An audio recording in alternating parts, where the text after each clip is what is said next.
जय माता दी। ओम नमः शिवाय। प्रिय भक्तों, साल 2026 में चैत्र नवरात्रि में अष्टमी और नवमी तिथि को लेकर लोगों के बीच बहुत ज़्यादा भ्रम बना हुआ है। इन दोनों दिनों का ही हमारे सनातन धर्म में विशेष महत्व होता है, क्योंकि इसी समय भक्त अपने घरों में नवरात्रि पूजा का समापन करते हैं। अष्टमी और नवमी के दिन कन्या पूजन से पहले हवन और अन्य धार्मिक कार्य किए जाते हैं। फिर कन्या पूजन करके व्रत का पारण किया जाता है। तिथियों के अंतर के कारण यह समझना जरूरी हो जाता है कि अष्टमी और नवमी कब मनानी चाहिए, कन्या पूजन का शुभ मुहूर्त क्या रहेगा और नवरात्रि व्रत का पारण किस समय करना उचित होगा। तो प्रिय भक्तों, हमारी इस वीडियो में आपको इस बारे में पूरी जानकारी मिलेगी, ताकि आप अपनी पूजा विधि को पूरी श्रद्धा और सही समय पर पूर्ण कर सकें। प्रिय भक्तों, नवरात्रि का अंतिम दिन महानवमी होता है, जिस दिन माँ सिद्धिदात्री की पूजा की जाती है और इसी के साथ नवरात्रि व्रतों का समापन हो जाता है।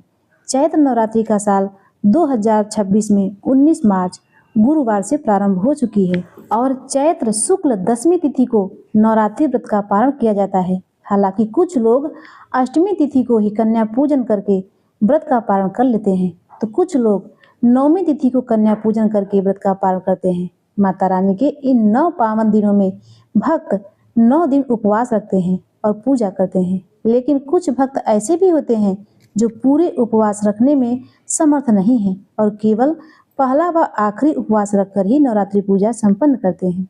ऐसे लोग जिनके यहाँ अष्टमी के दिन कन्या पूजन होता है, उन्हें सप्तमी का व्रत किस दिन रखना चाहिए, सप्तमी, अष्टमी और नवमी तिथि कब से कब तक रहेगी और कन्या पूजन का शुभ मुहूर्त क्या रहेगा। तो प्रिय भक्तों, आइए जानते हैं। इस बार सप्तमी तिथि 24 मार्च मंगलवार को शाम 4:09 से शुरू हो रही है और सप्तमी तिथि का समापन होगा 25 मार्च बुधवार को दोपहर 1:50 पर।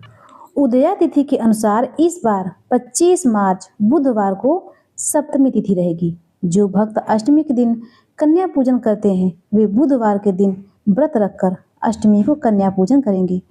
अष्टमी तिथि 25 मार्च बुधवार को दोपहर 1:51 से शुरू होगी और 26 मार्च गुरुवार को सुबह 11:49 पर अष्टमी तिथि का समापन होगा। तो इस बार अष्टमी तिथि 26 मार्च गुरुवार को ही है और क्योंकि सुबह 11:49 पर अष्टमी तिथि समाप्त हो रही है, इसके बाद नवमी तिथि प्रारंभ होगी। इसीलिए जिनके यहाँ अष्टमी को कन्या पूजन किया जाता है और उससे पहले हवन किया जाता है, वे लोग अष्टमी तिथि समाप्त होने से पहले पहले कन्या पूजन अवश्य कर लें। यानी कि अष्टमी तिथि के दिन कन्या पूजन का शुभ मुहूर्त सुबह सूर्य उदय से पहले सुबह 11:49 तक रहेगा। इसके बाद यदि आप नवमी का पूजन करना चाहते हैं तो वह भी आप कर सकते हैं।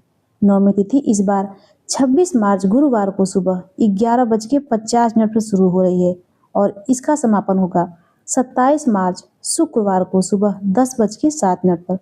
जब भी तिथियों का इस तरह का संयोग पड़ता है, जैसे कि अष्टमी 2 दिन पड़ रही है या नवमी 2 दिन पड़ रही है, तो कुछ भक्त अष्टमी और नवमी एक ही दिन कर लेते हैं। वहीं कुछ भक्त तिथियों के अनुसार ही पूजा करते हैं, जैसे कि अष्टमी भी अलग मानते हैं और नवमी भी अलग मानते हैं। हालांकि इस बार अधिकतर विद्वानों के अनुसार 26 मार्च गुरुवार को सुबह अष्टमी और उसके बाद दोपहर से नवमी तिथि की पूजा करने की बात कही जा रही है, क्योंकि नवमी तिथि के दिन रामनवमी मनाई जाती है, जिस दिन भगवान श्री राम जी का जन्म हुआ था। भगवान श्री राम की जन्म नवमी तिथि को अभिजीत मुहूर्त में मनाया जाता है। अभिजीत मुहूर्त पंचांग के अनुसार हमें 26 मार्च गुरुवार को ही प्राप्त हो रहा है। ऐसे में गुरुवार को नवमी तिथि लगने के बाद से आप नवमी की पूजा कर सकते हैं और रामनवमी का त्यौहार मना सकते हैं।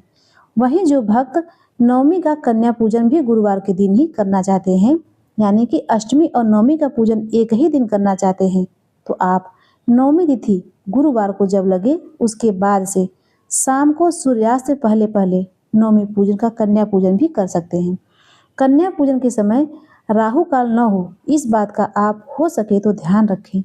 26 मार्च गुरुवार को सूर्य उदय सुबह 6:28 पर होगा और सूर्यास्त शाम 6:36 पर होगा। इस दिन ब्रह्म मुहूर्त सुबह 4:52 से 5:39 तक रहेगा और राहु काल दोपहर 1:30 से शुरू होकर 3 बजे तक रहेगा और अगर आप 27 मार्च शुक्रवार को नवमी तिथि का पूजन करके कन्या पूजन करना चाहते हैं तो सुबह 6:27 से लेकर 10:07 का समय कन्या पूजन के लिए सबसे अच्छा रहेगा। इसके बाद 10वीं तिथि प्रारंभ हो जाएगी। हालांकि बहुत से लोग 10वीं तिथि को भी कन्या पूजन करके फिर व्रत का पारण करते हैं। वैसे तो नवरात्रि के व्रतों का पारण 10वीं तिथि पर ही करना चाहिए, यानी कि जो भक्त उपवास रखते हैं उन्हें 10वीं तिथि के दिन ही अन्न ग्रहण करना चाहिए। लेकिन अधिकतर लोग अष्टमी या फिर नवमी तिथि को कन्या पूजन करके प्रसाद रूप में अन्न ग्रहण करके अपने व्रत का पारण कर लेते हैं। तो जब भी आप कन्या पूजन करें, चाहे अष्टमी या नवमी तिथि के दिन, उसके बाद आप कभी भी व्रत का पारण कर सकते हैं। तो प्रिय भक्तों, यह थी आज की वीडियो। कमेंट बॉक्स में बताना कि हमारी वीडियो आपको कैसी लगी। यदि हमारी जानकारी आपको पसंद आई हो तो हमारी वीडियो को लाइक और चैनल को सब्सक्राइब करना न भूलिएगा। मिलते हैं अगले वीडियो में, तब तक के लिए जय माता दी।